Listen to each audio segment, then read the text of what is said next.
Ya, saya kira Pancasila itu seperti pisau. Jika digunakan dengan baik, ini berfungsi dengan baik. Tapi jika digunakan dengan buruk, itu akan melukai banyak orang.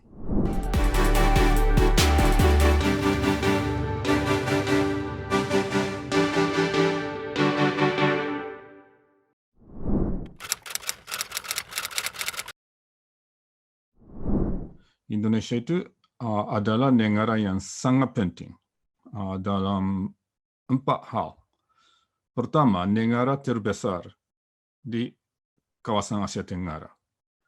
Dan kedua, negara yang berposisi strategis di kawasan Asia Pasifik. Dan tiga, negara yang mendemonstrasi multiculturalism.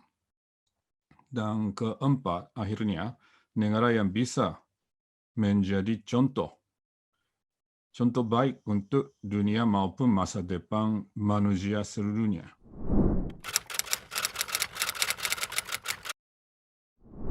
Pertama, titik kritis pertama itu lahirnya Indonesia. Dan sekarang kami semua tahu kontroversi ya, Piagam Jakarta. Dan 7 kata di Piagam Jakarta itu tidak diambil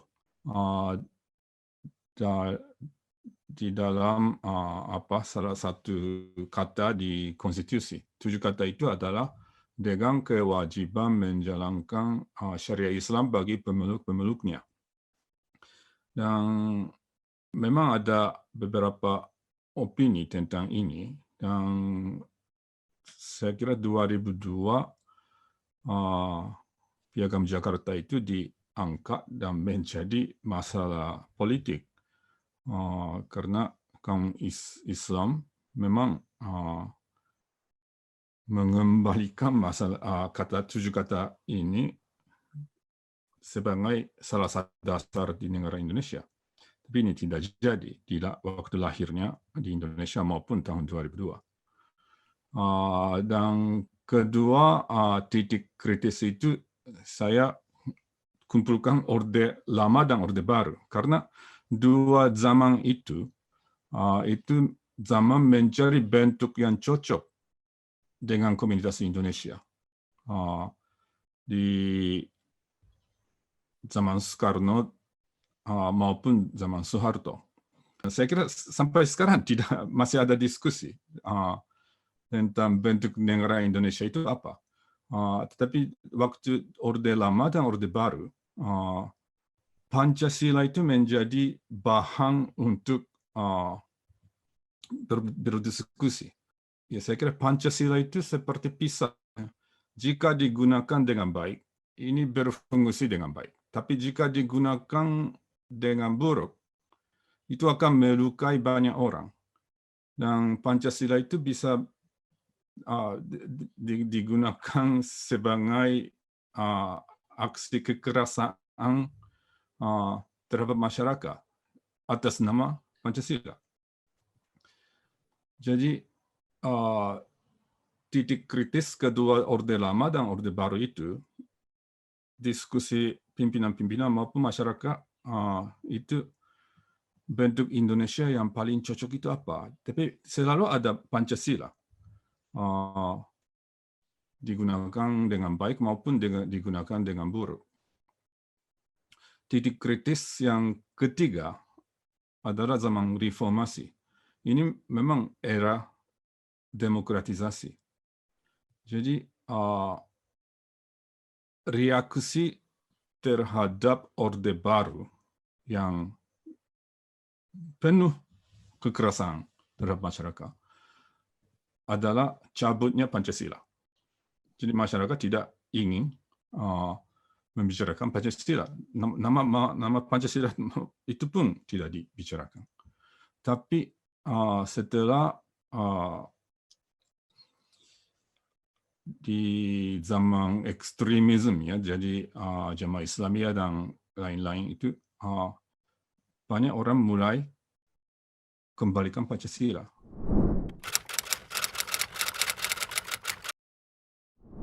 Jadi saya berharap korupsi di Indonesia itu dikurangi dan dasar negara dan legitimasi negara itu tetap tetap kuat supaya masyarakat itu tidak begitu merespon atau bereaksi secara ekstrim. Karena kami kembalikan ke posisi Indonesia di negara ini. Karena Indonesia itu negara terbesar di kawasan Asia Tenggara dan berposisi sangat strategis di kawasan Asia Pasifik. Dan memang mendemonstrasi multiculturalism,